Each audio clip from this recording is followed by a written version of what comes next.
Good afternoon, everyone.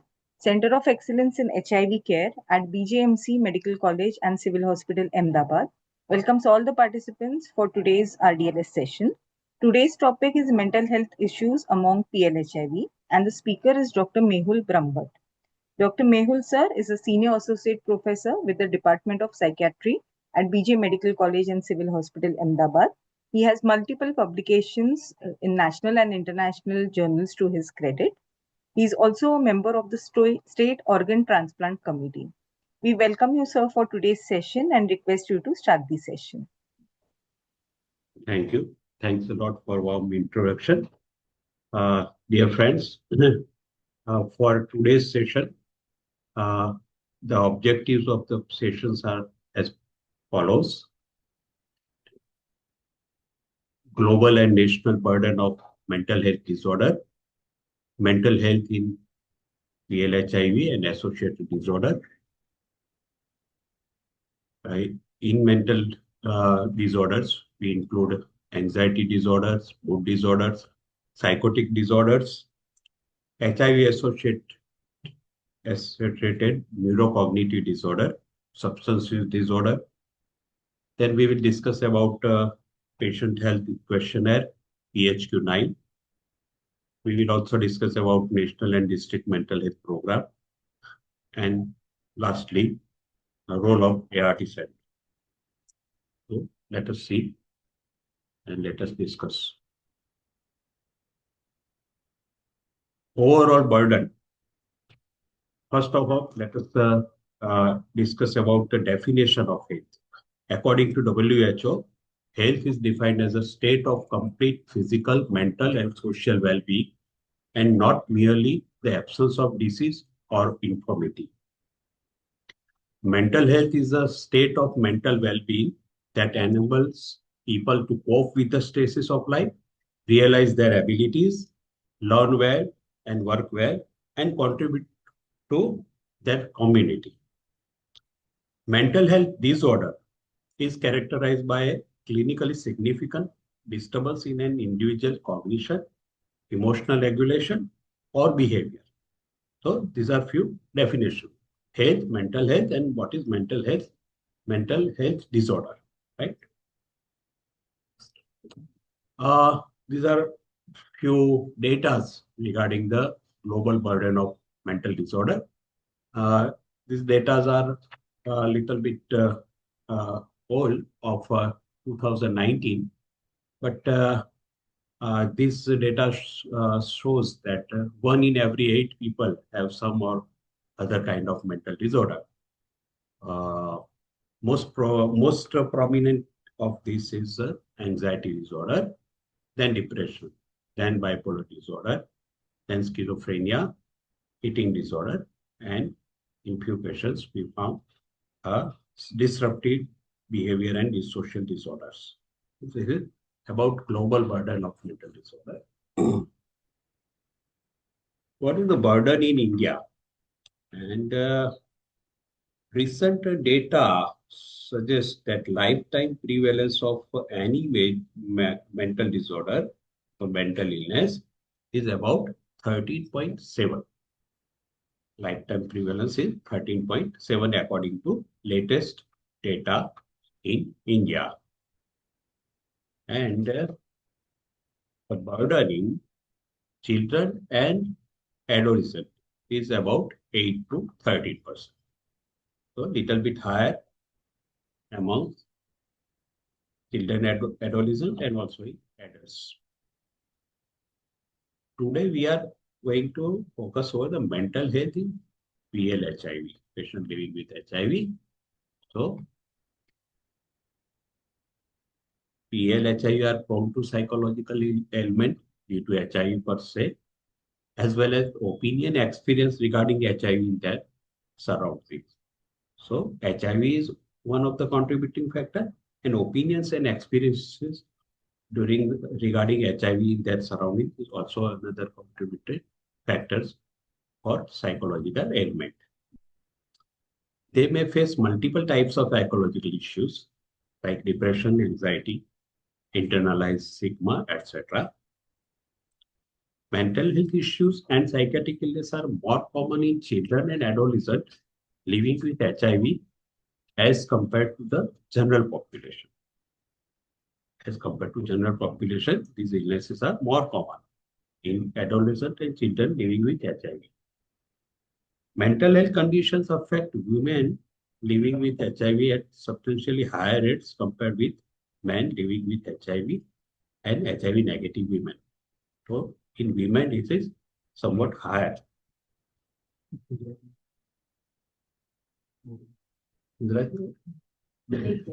સારું.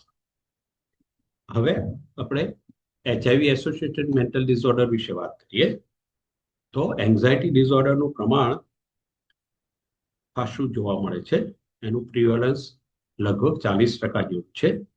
એમાં panic, phobia, ઓસીડી વગેરે એન્ઝાયટી ડિસઓર્ડર હોય છે. પેનિક ડિસઓર્ડર, ફોબિયા હોય છે, સ્પેશિયલ ફોબિયા, સોશિયલ ફોબિયા અને ઓબ્સેસિવ કમ્પલ્સિવ ડિસઓર્ડર. આ બધા એન્ઝાયટી ડિસઓર્ડર્સમાં આવે છે.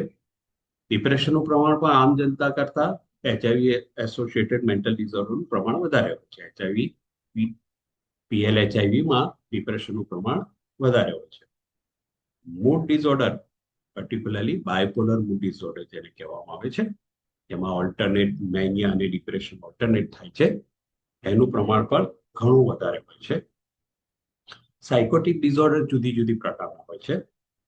એમાં એક બ્રીફ સાયકોટિક ડિસઓર્ડર, સ્કિઝોફ્રેનિયા, ડિલ્યુઝનલ ડિસઓર્ડર વગેરે સાયકોટિક ડિસઓર્ડર્સ છે. એમનું પ્રમાણ પણ ઘણું જોવા મળે છે. HIV એસોસિએટેડ ન્યુરોકોગ્નિટિવ ડિસઓર્ડર, એના વિશે પણ આપણે આગળ વાત કરીશું, એ પણ આમાં ઇન્ક્લુડ થતા હોય છે. સબસ્ટન્સ યુઝ ડિસઓર્ડર એટલે નશાકારક પદાર્થોનું સેવન, એનું વ્યસન, એનું પ્રમાણ ઘણું વધારે જોવા મળે છે. સ્લીપ ડિસઓર્ડર, જુદી જુદી પ્રકારના સ્લીપ ડિસઓર્ડર હોય છે, જેમ કે ઇન્સોમ્નિયા, હાઇપરસોમ્નિયા, પેરાસોમ્નિયા, એ પણ ખાસા પ્રમાણમાં જોવા મળે છે. સિવિયર મેન્ટલ ઇલનેસનું પ્રમાણ પણ સારું એવું હોય છે. આ બધા જ જે ઇલનેસીસ જે અહીં બતાવ્યા છે, મેજર સાયકેટ્રિક ઇલનેસ, એ બધાનું પ્રમાણ HIVમાં, પેશન્ટ લિવિંગ વિથ HIVમાં આમ પ્રજા કરતા, બીજી પ્રજા કરતા વધારે હોય છે લોકો કરતા. તો સબસ્ટન્સનું પણ આપણે વાત કરીએ, જુદી જુદી પ્રકારના વ્યસનો પણ આમાં સબસ્ટન્સ યુઝ ડિસઓર્ડર પણ ઘણા જોવા મળતા હોય છે. હવે સૌથી વધારે જે કોમન છે એન્ઝાયટી ડિસઓર્ડર, એના વિશે ડિસ્કસ કરીએ આપણે. એન્ઝાયટી ડિસઓર્ડર્સ, કે અગાઉ મેં વાત કરી એમ એન્ઝાયટી ડિસઓર્ડર્સ એ મોટો વ્યાપ એક વિષય છે. એમાં જનરલાઇઝ એન્ઝાયટી ડિસઓર્ડર્સ કરીને એક રોગ છે, તકલીફ છે. પેનિક ડિસઓર્ડર છે, એમાં મલ્ટિપલ પેનિક એટેક્સ આવતા હોય છે. ફોબિયાઝ હોય છે, સોશિયલ ફોબિયા, સ્પેસિફિક ફોબિયા વગેરે, અને obsessive compulsive disorders, traumatic disorder, post traumatic disorder, acute stress disorder વગેરે પણ આમાં આવતા હોય છે. તો એન્ઝાયટી ડિસઓર્ડર વિશે વાત કરીએ. એની ડેફિનેશન આમાં આપી છે, વ્યાખ્યા આપી છે. તો ડેફિનેશન શું છે? It is defined as an emotional response of excessive fear to a real, imagine or perceived threat or anticipation of a future threat. આ જે નોર્મલ જે ડર છે, ભય છે, એના કરતા એન્ઝાયટી જુદી પ્રકારનું છે. એ તમે આ ડેફિનેશન પરથી ખબર પડી જશે. ધ પ્રિવેલન્સ જોવા જોઈએ તો જનરલ પોપ્યુલેશનમાં 18% છે, જ્યારે એમાં PLHIVમાં 20 થી 35% છે. એટલે ઓબ્વિયસલી એ વધારે છે. જુદી જુદી પ્રકારના એન્ઝાયટી ડિસઓર્ડરમાં અગાઉ પણ મેં વાત કરી, એનો અહીંયા ઉલ્લેખ છે. Generalize anxiety disorder, panic disorder, social anxiety disorder, agoraphobia અને સ્પેસિફિક ફોબિયા. એના વિશે થોડુંક આગળથી વાત કરીશું આપણે. હા, તો આમાં તમને એનું સિમ્ટમ્સ, લક્ષણો કયા હોય છે, એના વિશે થોડીક વાત કરીએ. તો જનરલાઇઝ એન્ઝાયટી ડિસઓર્ડરમાં શું હોય?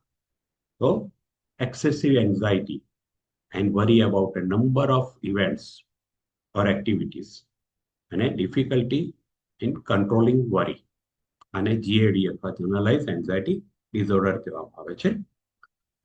પેનિક ડિસઓર્ડરમાં પેનિક એટેક્સ હોય છે, recurrent unexpected panic attack.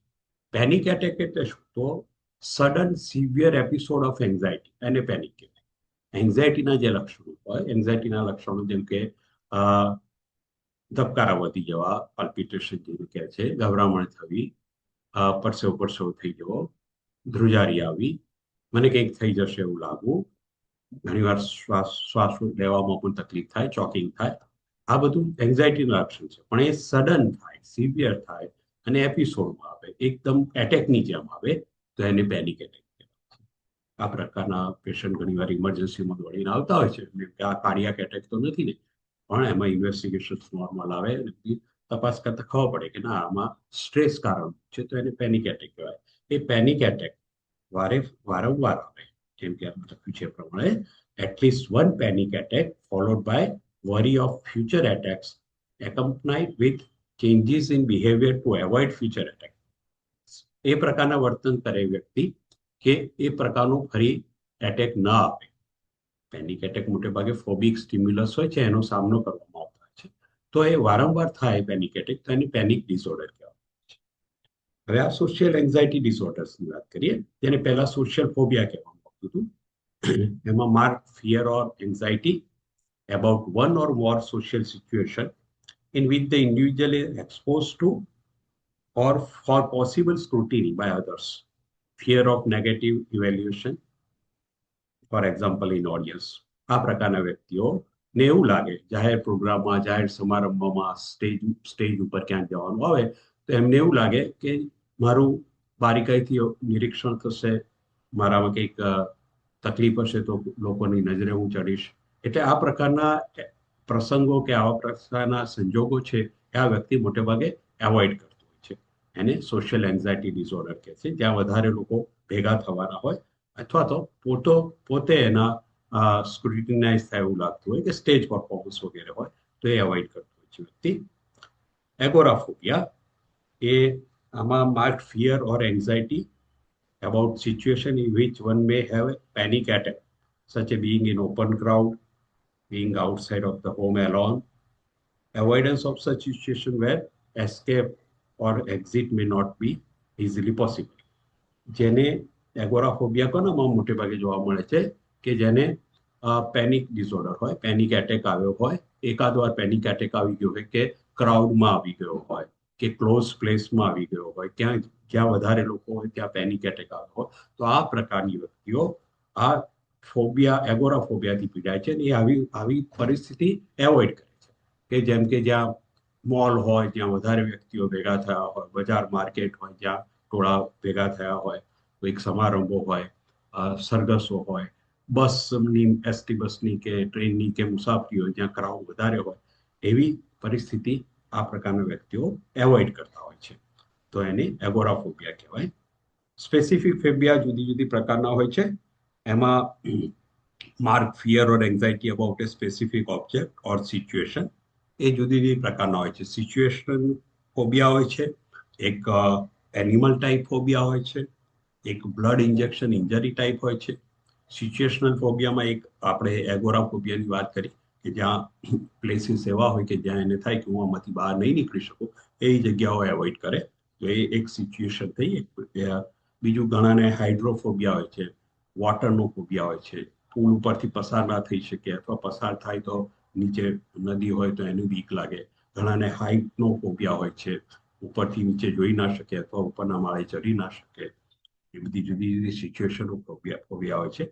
Animal type of phobia પણ બહુ કોમન જોવા મળે છે, કે પર્ટિક્યુલર કોઈક એનિમલનો જે સીધું જાનને જોખમકારક ના હોય. કોઈક સાપ આવે તો બધાને બીક લાગે, પણ ગરોળી છે, વંદો છે, પણ એને જો એને ચીસ પાડે કે ભાગે, કે એને ગભરામણ થઈ જાય, પરસેવો થઈ જાય, તો એ એનિમલ ટાઈપ હોય છે. જુદી જુદી પ્રકારના ફોબિયાઝના દરેકના નામ છે. જેમ કે બિલાડીનો ફોબિયા હોય તો એલ્યુરોફોબિયા છે, વગેરે વગેરે. એવો એક બ્લડ ઇન્જેક્શન ઇન્જરી ટાઈપ એક કોમન ફોબિયા છે સ્પેસિફિક ફોબિયામાં. બીજું બધું જેને કશો વાંધો ન આવતો હોય, પણ ક્યાંક બ્લડ જુએ, ક્યાં કોઈકને ઇન્જેક્શન આપતા જુએ, કે ક્યાં કોઈકને ઇન્જર્ડ હાલતમાં જુએ, તો એકદમ એને ગભરામણ, પરસેવો અને ધબકારા વધી જાય, જે પેનિક એટેક જે આપણે કીધું. ફોબિક સિચ્યુએશન વ્યક્તિ એવોઇડ કરે, અને જો એવોઇડ ન કરે અને એનો સામનો કરવો પડતો હોય, તો એને પેનિક એટેક ડેવલપ થાય. સિવિયર એન્ઝાયટી ડેવલપ થાય. હવે એડજસ્ટમેન્ટ ડિસઓર્ડર કરીને પણ એક ડાયગ્નોસિસ છે. એ કોઈ પણ સ્ટ્રેસ આવે, સ્ટ્રેસફુલ લાઈફ સિચ્યુએશન આવે, એના 3 મહિનામાં ડેવલપ થાય તો એને એડજસ્ટમેન્ટ ડિસઓર્ડર કહેવામાં આવે છે. અને એ પછી સ્ટ્રેસર ઓછું થઈ જાય કે સ્ટ્રેસર ચાલુ રહે તો પણ 6-1 મહિનાથી વધારે લાંબુ ચાલતું નથી, એને એડજસ્ટમેન્ટ ડિસઓર્ડર કહેવામાં આવે છે. એ પર્ટિક્યુલરલી કોઈ સ્ટ્રેસના રિસ્પોન્સમાં હોય છે. અને એ જોડે ડિપ્રેશન સાથે પણ હોય છે. ડિપ્રેશન સાથે હોય તો adjustment disorder with depress mood કહેવામાં આવે છે. એમાં ડિપ્રેસ મૂડ હોય, સ્લીપલેસનેસ હોય, ટીયરફુલનેસ હોય, હોપલેસનેસ હોય અને સુસાઇડલ આઇડિયેશન પણ હોઈ શકે. એડજસ્ટમેન્ટ ડિસઓર્ડર વિથ એન્ઝાયટી પણ હોય છે, જે એન્ઝાયટીની આપણે બધા લક્ષણો જોયા એ પણ હોઈ શકે. વિથ એન્ઝાયટી ડિપ્રેસ મૂડ બે પણ કોમ્બિનેશન હોઈ શકે એડજસ્ટમેન્ટ ડિસઓર્ડર સાથે. ડિસ્ટર્બન્સ ઓફ કન્ડક્ટ હોય એની જોડે, કે એના વર્તનમાં, વ્યવહારમાં કંઈ ફેરફાર થાય, વ્યક્તિ વાયોલન્ટ થઈ જાય, આક્રમક થઈ જાય વગેરે પણ જોવા મળે છે. એચઆઈવીનું આપણે વાત કરીએ તો એચઆઈવી ડાયગ્નોસિસ પછી પણ થતું હોય છે, જ્યારે જનરલ જોવા મળે તો કોઈ પર્ટિક્યુલર સ્ટ્રેસર આવે લાઈફમાં, એના પછી એડજસ્ટમેન્ટ ડિસઓર્ડર જોવા મળે છે. બીજું આપણે આગળ વાત કરીએ તો એન્ઝાયટી ડિસઓર્ડર્સની વાત કરીએ આપણે, તો એને ટ્રીટ કઈ રીતે કરીશું, મેનેજ કઈ રીતે કરીશું. તો મોટે ભાગે તમે બધા જાણતા હશો એવું એન્ટી એન્ઝાયટી ડ્રગ્સ આવે છે. એમાં જુદી જુદી પ્રકારના એન્ટી એન્ઝાયટી ડ્રગ્સ આવે છે. બેન્ઝોડાઇઝેપિન ગ્રુપ બહુ કોમન છે, પણ બને ત્યાં સુધી બેન્ઝોડાઇઝેપાઇન જે ગ્રુપ છે, અલ્પ્રાઝોલેમ, લોરાઝેપામ, ક્લોનાઝેપામ, ડાયઝેપામ વગેરે, એ થોડોક સમય આપવા જોઈએ. એન્ઝાયટી માટે આઈડિયલ ડ્રગ છે, સરસ ડ્રગ છે, ઇફેક્ટિવ છે. વધારે સમય આપવાથી એમાં એડિક્શનના ચાન્સીસ હોય છે. બીજું એક છે બસ્પિરોન કરીને એન્ટી એન્ઝાયટી ડ્રગ આવે છે, જે નોન બેન્ઝોડાઇઝેપાઇન છે. એ બસ્પિરોન થોડોક લાંબો સમય આપી શકાય. એન્ટી ડિપ્રેશન જે છે, ટ્રાયસાયક્લિક એન્ટી ડિપ્રેશન અને એસએસઆરઆઈ, એ પણ લો ડોઝમાં આપો તો એન્ટી એન્ઝાયટી તરીકે કામ કરતા હોય છે. એટલે એન્ટી એન્ઝાયટી મેનેજમેન્ટમાં ડ્રગ્સમાં જે જોઈએ તો બેન્ઝોડાઇઝેપાઇન ફોર શોર્ટ ડ્યુરેશન, બસ્પિરોન અને એન્ટી ડિપ્રેશન ઓફ ટ્રાયસાયક્લિક એસએસઆરઆઈ એસએનઆરઆઈ ગ્રુપમાં ઇન લો ડોઝ. પણ લોંગ ટર્મ જે મેનેજમેન્ટ છે એમાં સાયકોથેરાપી એ બહુ યુઝફુલ છે. જુદી જુદી પ્રકારની સાયકોથેરાપી આવે છે. એમાં ઇન્ટરપર્સનલ સાયકોથેરાપી છે, ઇન્ટરપર્સનલ ગ્રુપ સાયકોથેરાપી છે, ગ્રુપ સપોર્ટ સાયકોથેરાપી છે, અને કોગ્નિટિવ બિહેવિયર સાયકોથેરાપી. આ પ્રકારની સાયકોથેરાપી આપવામાં આવે એને તો એ ભવિષ્યમાં થનારી એન્ઝાયટીની સિચ્યુએશનમાં, સ્ટ્રેસફુલ સિચ્યુએશનનો સામનો કરવા માટે તૈયાર થાય છે. દવાઓ એને ટેમ્પરરી ચોક્કસ રાહત આપે છે, ભવિષ્ય માટે તૈયાર કરવા માટે એને સ્ટ્રેસ તો લાઈફમાં આવવાના, સ્ટ્રેસના કારણે એન્ઝાયટી પણ આવવાની, એનો સામનો કરવાની ક્ષમતા ક્યારે વધે, જ્યારે સાયકોલોજીકલી સ્વસ્થ થાય, વધારે સ્વસ્થ મજબૂત થાય. હવે આપણે મૂડ ડિસઓર્ડર વિશે વાત કરીએ. આપણે એન્ઝાયટી ડિસઓર્ડરની વાત કરી, હવે મૂડ ડિસઓર્ડરની વાત કરીએ. મૂડ એટલે મનની સ્થિતિ, મન કેવું રહે છે એના ઉપરથી મૂડ ડિસઓર્ડર ડાયગ્નોસ થાય. બે કોમન છે, એક ડિપ્રેશન અને બાયપોલર મૂડ ડિસઓર્ડર અથવા બાયપોલર અફેક્ટિવ ડિસઓર્ડર. તો એવું જોવા મળ્યું છે કે મૂડ ડિસઓર્ડરના, ડિપ્રેશનના પેશન્ટના લગભગ 80-90% પેશન્ટમાં જોડે જોડે એન્ઝાયટી પણ હોય છે. તો anxiety is very common even in depress patient. Family members will complain, not patient sometimes. સગાઓ પણ કમ્પ્લેન કરતા હોય છે. પેશન્ટ બહુ કહે નહીં, પણ સગાઓને ખબર પડે કે આ ચિંતામાં રહે છે, ગભરાટમાં રહે છે, ઉદાસ રહે છે, કંઈ બોલતા નથી. પહેલા કરતા જે એક્ટિવિટી બધી ઓછી થઈ જાય છે. અને એની જે વાત કરીએ એમ એનું બોલવાનું રેટ પણ ઓછો થઈ જાય છે, વોલ્યુમ પણ ઓછું થઈ જાય છે, સુનમુન બેસી રહે, ગુમસુમ બેસી રહે, વાતચીત ઓછી થઈ જાય. એમાં જુદી જુદી પ્રકારના ફીચર્સ હોય છે.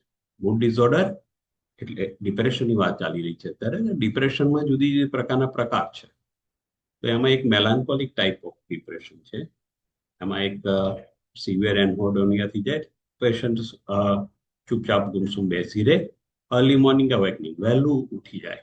આ એક જુદી પ્રકારનું ડિપ્રેશન છે. મોટે ભાગે ડિપ્રેશન જે કોમન છે એમાં મોડે સુધી ઊંઘ આવે, જ્યારે મેલાન્કોલિક ફીચર્સ છે એમાં અર્લી મોર્નિંગ અવેકનિંગ, સવાર વહેલું ઉઠી જાય વ્યક્તિ.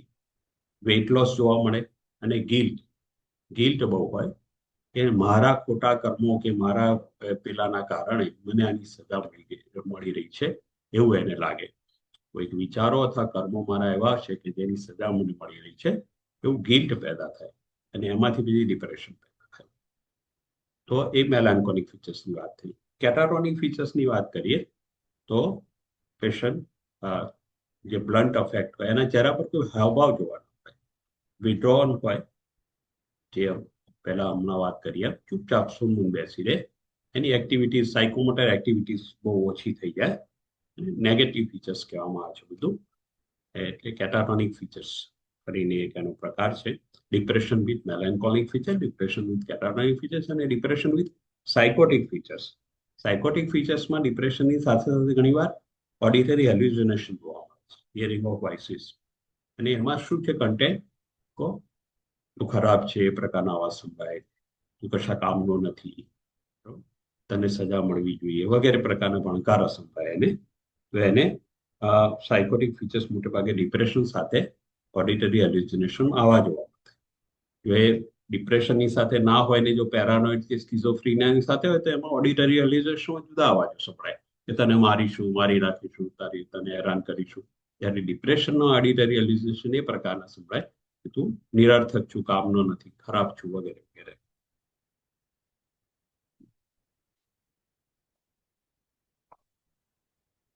ડિપ્રેશનની થોડીક વાત કરીએ તો એ જનરલ પોપ્યુલેશન કરતા તો વધારે છે જ, much higher than general population.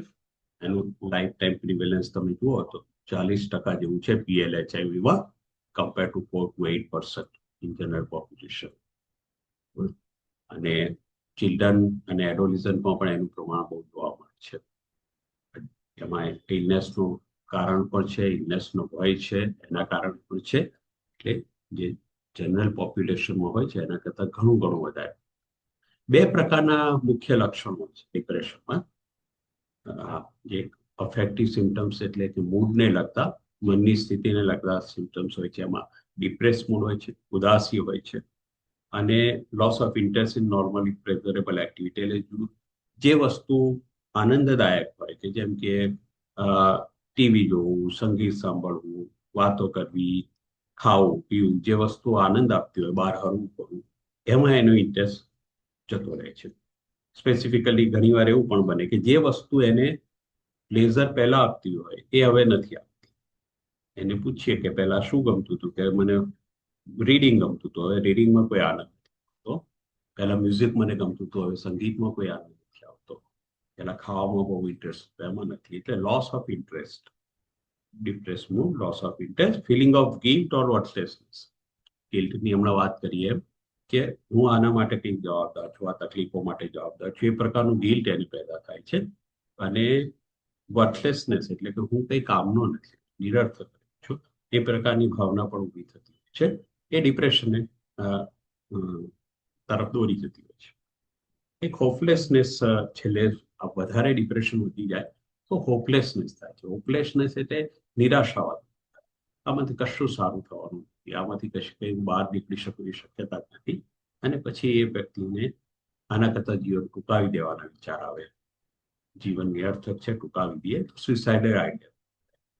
તો ઉદાસી એને ધીરે ધીરે આત્મહત્યા તરફ દોરી જતી હોય છે. તો આ મૂડ સિમ્ટમ્સ છે. ડિપ્રેશનમાં ઘણીવાર સોમેટિક સિમ્ટમ્સ, શારીરિક તકલીફો સાથે પણ વ્યક્તિ આવતું હોય છે. ફક્ત શારીરિક તકલીફ, જેને પૂછીએ ત્યારે ખબર પડે કે સાથે સાથે ડિપ્રેશન પણ છે. એમાં શારીરિક તકલીફો કઈ જોવા મળે છે તો loss of weight and appetite, ભૂખ ઓછી થઈ જાય, વજન પણ ઓછું થઈ જાય, ઊંઘ ડિસ્ટર્બ થઈ જાય.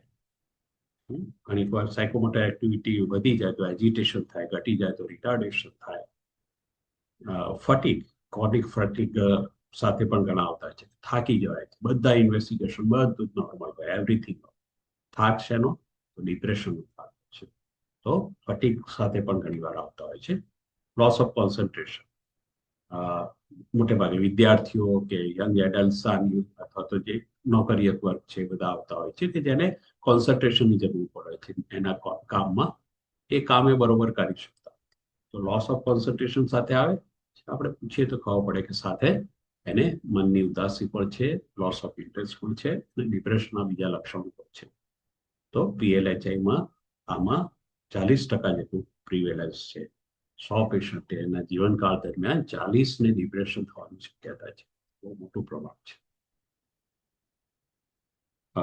જે આપણે હમણાં જ વાત કરી એમ સિગ્નિફિકન્ટ કોન્ટ્રીબ્યુટિંગ ફેક્ટર્સ. આ depression as risk factor to HIV. ડિપ્રેશનના કારણે HIV-માં શું પ્રોબ્લેમ થઈ શકે?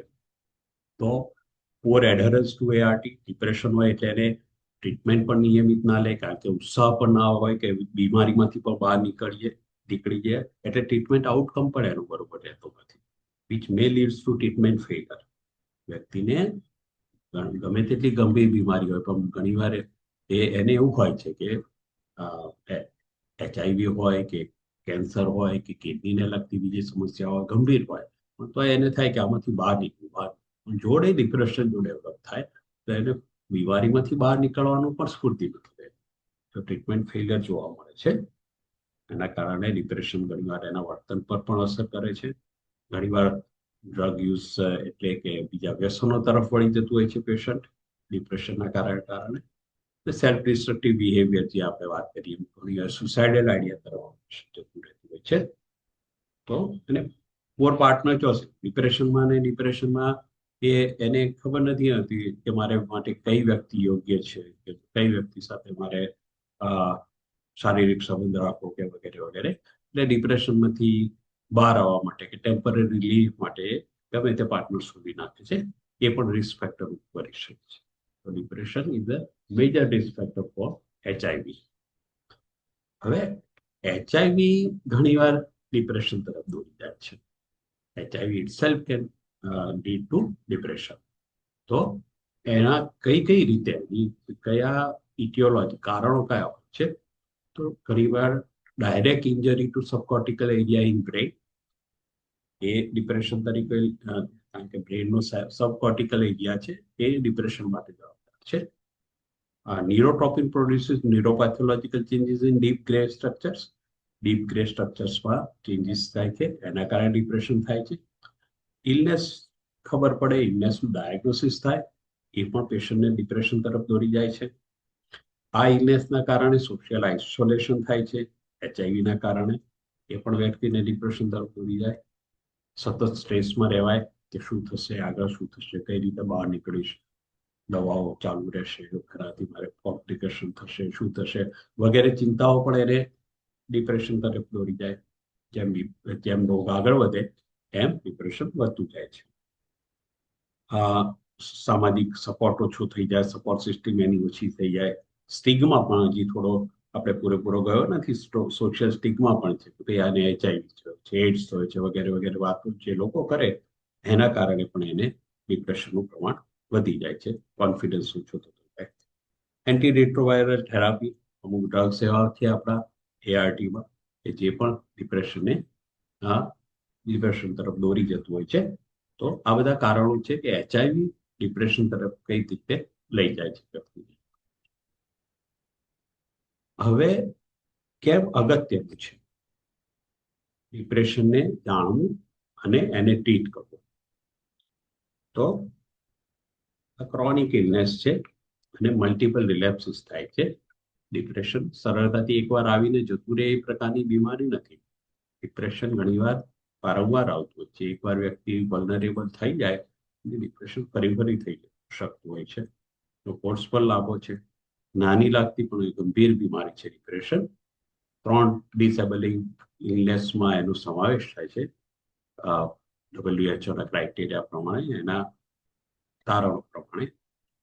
Overall poor quality of life. Depression વાળો પેશન્ટ સારી રીતે સારી જીવન જીવી નથી શકતો, કારણ કે એની જીવનનું કઈ રસ જ નથી રહેતો અને એ મલ્ટિપલ બીજી તકલીફો પણ એની સાથે ઊભી થતી હોય છે. તો ક્વોલિટી ઓફ લાઈફ જે કહેવાય એ આનાથી પુઅર થઈ જતી હોય છે. અને પર્ટિક્યુલરલી કોઈ પણ ટ્રીટમેન્ટ છે કે એનું એડહરન્સ પણ ઓછું થઈ જાય છે. આ પ્રકારના વ્યક્તિઓ હાઈ રિસ્ક બિહેવિયર તરફ વળી જાય છે. જાતને નુકસાન કરે એવા વર્તન અને એના હોય છે, જેમ કે નશાકારક દ્રવ્યો લેવા કે આપઘાતનો પ્રયત્ન કરવો વગેરે પણ આ ડિપ્રેશનના પેશન્ટો કરે છે. એટલે મોર્બિડિટી અને મોર્ટાલિટી બે વધી જાય છે. તો ડિપ્રેશન જલ્દી આઈડેન્ટિફાય કરીએ અને ટ્રીટ કરીએ એ બહુ જરૂરી છે, નહીં તો ઓવરઓલ પેશન્ટની ક્વોલિટી ઓફ લાઈફ ઇમ્પેર થતી હોય છે. ડિપ્રેશનની વાત આપણે થઈ કે મૂળ ફીચર્સ ને સોમેટિક સિમ્ટમ્સ, પણ એક્ઝેક્ટલી ડિપ્રેશનને ડાયગ્નોસિસ કરવા માટે, નિદાન કરવા માટે શું ક્રાઇટેરિયા જવાબદાર છે? કોઈ પરિસ્થિતિ આવી, કોઈ સંજોગ આવ્યા, કે સામાજિક કઈ પરિસ્થિતિ આવી, કે અને એના રિસ્પોન્સમાં ઘણીવાર આપણને પણ થોડુંક સારું નથી લાગતું. 2 દિવસ સારું મન ના રહે, કે ઘરમાં આવા પ્રસંગ થયો, કે આવું થયું, કે કોઈનું ડેથ થઈ ગયું, તો એને સીધું ડિપ્રેશનનો રોગ ના કહી શકાય. સેડનેસ ઓફ મૂડ કહી શકાય, પણ ડિપ્રેશન ડાયગ્નોસિસ ક્યારે થાય રોગ તરીકે? એને મેજર ડિપ્રેસિવ ડિસઓર્ડર ક્યારે કહેવામાં આવે છે? એમડીડી. આમ ડિપ્રેશન ઇન જનરલ કહેવામાં આવે છે, પણ રોગ તરીકે એને એમડીડી, મેજર ડિપ્રેસિવ ડિસઓર્ડર કહેવામાં આવે છે. ડાયગ્નોસિસ ત્યારે થાય કે સળંગ ઓછામાં ઓછા 2 વીક સુધી સિમ્પટમ્સ રહે, ઓછામાં ઓછા 2 અઠવાડિયા સુધી રહે, અને એમાં બેમાંથી આ સિમ્પટમ્સ તો હોવો જોઈએ કે સેડનેસ ઓફ, પરવેઝિવ સેડનેસ ઓફ, સતત ઉદાસ રહે, બે વીક સુધી ઓછામાં ઓછા ઉદાસ. ક્રાઇટેરિયા ફિક્સ કર્યા આમાં કે ભાઈ કઈ રીતે ડિપ્રેશનને રાખ્યું. 2-5 દિવસ જે હમણાં વાત કરી એમાં ઉદાસી રહી શકે અને ડિપ્રેશનનો રોગ ના કહી શકે, પરિસ્થિતિ બદલાય પાછું સારું થઈ જાય. પણ સેડનેસ ઓફ મૂડ 2 અઠવાડિયા સુધી રહે, અથવા કોઈ જે વસ્તુ એને આનંદ આપતી, ડિક્રીઝ ઇન્ટરેસ્ટ ઓફ પ્લેઝરેબલ એક્ટિવિટી, જો પ્રિવિયસલી પ્લેઝર આપતી હતી એ વખતે હવે નથી આપતી વસ્તુ કે સંજોગ, તો એને ડિપ્રેશનનું ડાયગ્નોસિસ કહી શકાય. આ બેમાંથી એક તો હોવું જોઈએ. આની સાથે બીજા 5 લક્ષણોમાંથી પણ આટલા લક્ષણોમાંથી એટલીસ્ટ 5 લક્ષણો હોવા જોઈએ. તેમાં શું? તો વેઇટ લોસ અથવા વેઇટ ગેઇન, ઇન્સોમ્નિયા અથવા hypersomnia, psychomotor retardation, fatigue, loss of energy, feeling of worthlessness, excessive guilt, decreased concentration, recurrent thoughts of death, and poor self-esteem. આટલામાંથી ઓછામાં ઓછા 5 હોવા જોઈએ તો ડિપ્રેશન રોગ, મેજર ડિપ્રેસિવ ડિસઓર્ડર ડાયગ્નોસ થાય. Weight gain અને હાઇપરસોમ્નિયા છે ને, એ ટિપિકલ ડિપ્રેશન કરીને એક પ્રકાર છે, એમાં જોવા મળે છે. કોમનલી એવું જોવા મળે છે કે ઊંઘ ઓછી થાય, ભૂખ ઓછી થાય એટલે વજન ઓછું થઈ જાય.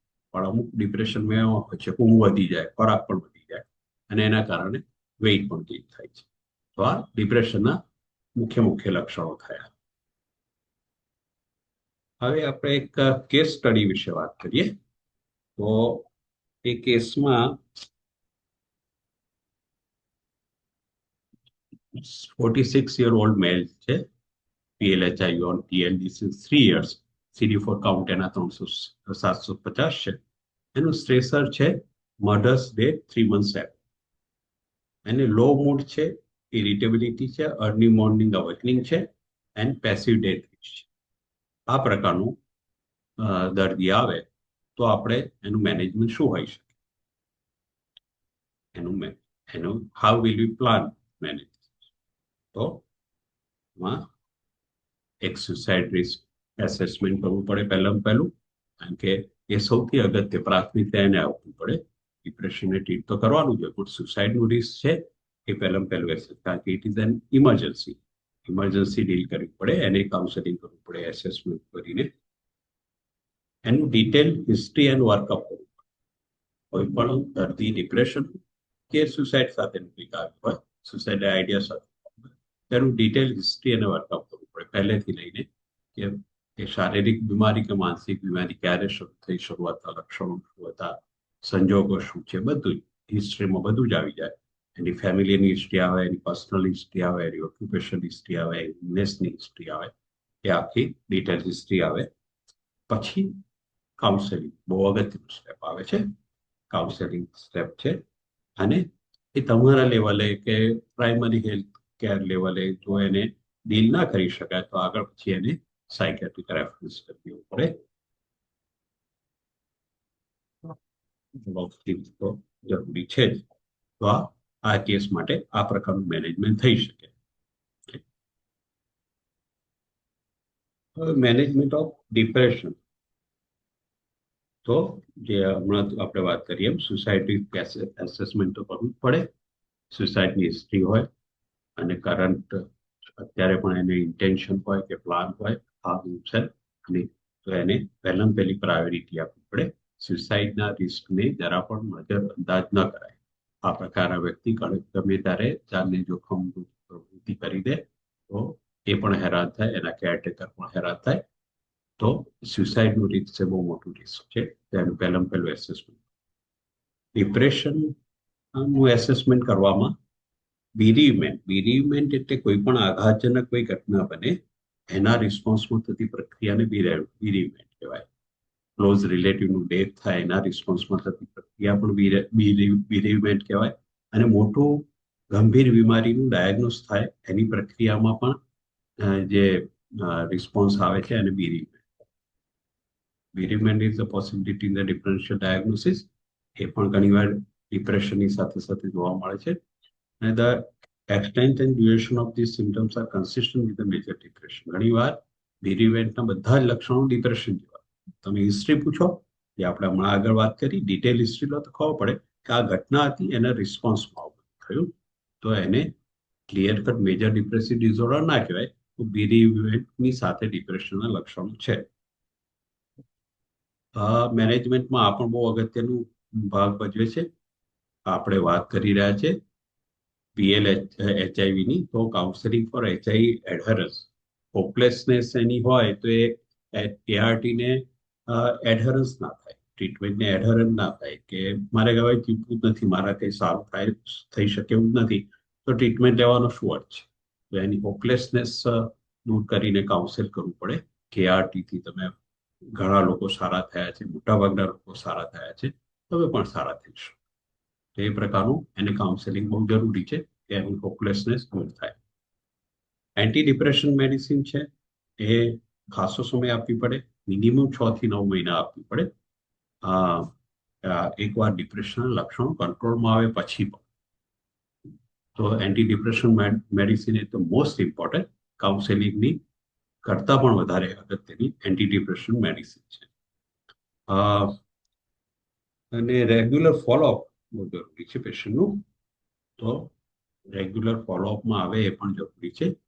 રેગ્યુલર ફોલોઅપનું તમારે પેશન્ટની સિવિયરિટી અને જરૂરિયાત પ્રમાણે ફોલોઅપ ક્યારે રાખવું એ નક્કી કરી શકાય. ડિપ્રેશન જુદા જુદા ગ્રુપમાં જુદા જુદા લક્ષણો સાથે ડિપ્રેશન જોવા મળે છે. ડિપ્રેશન જે આપણે કોમનલી હમણાં વાત કરીએ, ઉદાસ મન રહેવું, દરેક પ્રવૃત્તિમાંથી રસ ઓછો થઈ જવો, આનંદ આપતી પ્રવૃત્તિમાં રસ ઓછો થઈ જવો, અને બધા શારીરિક લક્ષણો આપણે જોયા તો ઊંઘ ઓછી આવી, ઓછી લાગણી વગેરે વગેરે. પણ ચિલ્ડ્રન, એડોલેસન્ટ વગેરે અને ઓલ્ડ એજમાં ઘણીવાર ડિપ્રેશનના ટિપિકલ લક્ષણો કરતા જુદી રીતના લક્ષણો જોવા મળે છે. બાળકો આ પ્રકારના લક્ષણો સાથે પણ આવતા હોય છે કે સ્કૂલમાં જતું નથી, સ્કૂલને એવોઇડ કરે છે, મા બાપને કે કેરટેકરને છોડતું નથી, સ્કૂલમાં જાય પણ આમ બીજી રીતે હોશિયાર છે, પણ સ્કોલેસ્ટિક જે પરફોર્મન્સ છે, એકેડેમિક પરફોર્મન્સ છે, બહુ બરોબર રહેતું નથી. સૂનમૂન બેસી રહે છે, મિત્રો સાથે ભળતું નથી, બહારની ગેમ્સ રમતું નથી, આઉટડોર ગેમ્સ રમતું નથી. અને આ પ્રકારના જે બાળકો છે, મોટે ભાગે ડિપ્રેશનના બાળકો છે, ચાઇલ્ડહુડ ડિપ્રેશનમાં લક્ષણોમાં ઉદાસી કરતા ગુસ્સાનું, ઇરિટેબલ વધારે. એટલે બાળકો કઈ એવી રીતે નહીં આવે કે કઈ નહીં, કે મને ઉદાસ રહેવાય છે ને કંઈ ગમતું નથી, પણ એના વર્તનમાં બધા ફેરફારો જોવા મળે, એનાથી કહી શકાય કે is suffering from childhood depression. Adolescent એટલે કિશોરો કે છે, થોડા છે, એમાં કયા લક્ષણો? તો એનું પણ પુઅર એકેડેમિક પરફોર્મન્સ હોય, એનું ભણવાનું બરોબર ચાલતું ન હોય, રિસ્ક ટેકિંગ બિહેવિયર વધી જતું હોય છે. આવા જે કિશોરો છે વ્યસનો તરફ દોરી જતા હોય છે એમની લાઈફને, અને એન્ટી સોશિયલ બિહેવિયર જોવા મળે છે, સ્કૂલ કોલેજમાંથી ભાગી જતા હોય ને અસામાજિક પ્રવૃત્તિઓમાં એ ઇન્વોલ્વ થતા હોય છે. સેક્સ્યુઅલ પ્રોમિસ્ક્યુટી વધી જાય છે, વ્યભિચારનું પ્રમાણ પણ વધી જાય છે, અને ગુસ્સો હોય છે. એટલે જેમ બાળકોમાં જોવા મળ્યું એવી રીતે કિશોરોમાં પણ ડિપ્રેશનના લક્ષણો થોડા જુદી પ્રકારના હોય છે. એમાં જે હાર્મફુલ બિહેવિયર છે એ વધારે જોવા મળે છે. સેક્સ્યુઅલ પ્રોમિસ્ક્યુટી, વ્યસન મુક્તિ, વ્યસનનો રવાડે ચડી જતા હોય છે. વ્યસનો અને વ્યભિચાર એ બે વધી જતું હોય છે. ઓલ્ડ એજમાં થોડી જુદા પાછા હોય છે. ઓલ્ડ એજમાં છે એ ઘણીવાર અંડર ડાયગ્નોસ રહી જાય છે. એક એજિઝમ કરીને કન્સેપ્ટ છે આપણે કે વૃદ્ધ છે એટલે આવી રીતે બેસી છે, વિડ્રોન થયેલું હોય, બીજી રીતે સોશિયલી એટલું બધું એક્ટિવ ના હોય, એટલે ઘણીવાર મિસ થઈ જતું હોય છે, અંડર ડાયગ્નોસ છે. પણ વૃદ્ધોમાં પણ ડિપ્રેશન ઘણું કોમન છે. આપણા દેશમાં ઓછું જોવા મળે છે, પણ પશ્ચિમના દેશોમાં વૃદ્ધોમાં પણ સુસાઇડનું પ્રમાણ ઘણું જોવા મળે છે. આ ડિપ્રેશનની વાત થઈ. હવે આપણે બાયપોલર અફેક્ટિવ ડિસઓર્ડરની. મૂડ ડિસઓર્ડરમાં બે ડિસઓર્ડર છે. સૌથી પહેલું આપણે એન્ઝાયટી ડિસઓર્ડરની વાત કરી, પછી મૂડ ડિસઓર્ડર. મૂડ ડિસઓર્ડરમાં એક ડિપ્રેશન થયું અને બીજું બાયપોલર અફેક્ટિવ ડિસઓર્ડર અથવા બાયપોલર મૂડ ડિસઓર્ડર, BMD કહેવામાં આવે છે. તો એની ફ્રીક્વન્સી પણ 4.3% પ્રિવેલન્સ છે compare to 1% in general population, એટલે ઘણું પ્રમાણ વધારે છે. હવે આમાં લક્ષણો શું હોય છે? બાયપોલર અફેક્ટિવ ડિસઓર્ડરના લક્ષણ શું હોઈ શકે? તો એમાં ઇન્ફ્લેટેડ સેલ્ફ એસ્ટીમ ઓર ગ્રેન્ડિયોસિટી, પોતે કંઈક છે, પોતે મહત્વનું છે, પોતાનું ઓવર એનું પોતાનું પેલું કરે એનું, એટલે સેલ્ફ એસ્ટીમ એનું વધી જાય, પોતાના માટેનો એનો જે છે બહુ ઊંચો હોય છે અભિપ્રાય. ડિક્રીઝ નીડ ફોર સ્લીપ, આ બહુ મહત્વનું છે. ડિપ્રેશનમાં ડિક્રીઝ સ્લીપ થઈ જતી હોય છે, ઊંઘ ઓછી થઈ જતી હોય છે. આ રોગમાં ડિક્રીઝ નીડ ફોર સ્લીપ, ઊંઘની જરૂરિયાત ઓછી. ઇન્ક્રીઝ ટોકેટિવ, બોલ બહુ કરે, વધારે પડતું. ફ્લાઇટ ઓફ આઈડિયાસ, એક વાત કરીએ તો એક વાત પછી બીજી વાત, બીજી વાત પછી બીજી વાત, ક્યાં ને ક્યાં પહોંચી જાય, એને ફ્લાઇટ ઓફ આઈડિયાસ કે છે. ડિસ્ટ્રેક્ટિબિલિટી, વાતચીત કરતા હોઈએ આપણે, જોતા હોઈએ, તેનું ધ્યાન બીજી અનઇમ્પોર્ટન્ટ જે સ્ટિમ્યુલી છે એ તરફ, કે વાત કરતા હોય કે આ પંખો આમ કેમ ચાલે છે, કે આ ખૂણામાં કચરો કેમ પડ્યો છે. તો આપણી જે વાતચીત હોય એનાથી એનું ધ્યાન અનઇમ્પોર્ટન્ટ સ્ટિમ્યુલી તરફ જતું રહે, એને ડિસ્ટ્રેક્ટિબિલિટી. ઓબ્વિયસલી એમાં ઓવર એક્ટિવિટી હોય છે. આ ડિપ્રેશનથી બિલકુલ ઉલટી પરિસ્થિતિ છે, ઓપોઝિટ પરિસ્થિતિ. ઓવર એક્ટિવિટી થઈ જાય, રિસ્કી બિહેવિયર થઈ જાય, એમાં સેક્સ્યુઅલ પેલી ડિઝાયર્સ પણ ઇન્ક્રીઝ થઈ જાય, એટલે ગમે ત્યાં વ્યભિચારમાં પણ એ સંડોવાઈ જતા હોય છે, પગલા લેવાઈ જતા હોય છે, ખોટા બિઝનેસ, મોટા સ્ટેપ્સ લઈ જતા હોય છે. પછી એ લોકો હેરાન થતા હોય છે. ઘણીવાર સાયકેટ્રિસ્ટ કે એક્સપર્ટને કોર્ટના મેટરમાં જવું પડતું હોય છે, કારણ કે વ્યક્તિએ બાયપોલરના મેનિક તબક્કામાં, આ તબક્કામાં ખોટા ડિસિઝન લેવાઈ ગયા હોય છે. તો વ્યસનો, વ્યભિચાર વગેરે બાયપોલર મૂડ ડિસઓર્ડરના આ તબક્કામાં, મેનિક તબક્કામાં વધી જતા હોય છે. હવે મેનેજમેન્ટ આવશું, આને ટ્રીટમેન્ટ કઈ રીતે કરવી? તો બાયપોલર મૂડ ડિસઓર્ડર શરૂઆતની તકલીફ જે આવે તો એક્યુટ ફેઝ હોય, તો એક્યુટ ફેઝમાં એને એન્ટીસાયકોટિક ડ્રગ્સ આપવામાં આવે છે. એન્ટીસાયકોટિક્સ ડ્રગ્સ, એની સાથે સાથે મૂડ સ્ટેબિલાઇઝર. એન્ટીસાયકોટિક્સમાં બે પ્રકારના એન્ટીસાયકોટિક્સ છે, ટિપિકલ એન્ટીસાયકોટિક્સ, એટિપિકલ એન્ટીસાયકોટિક્સ. એ આગળ ઉપર આપણે જોઈશું.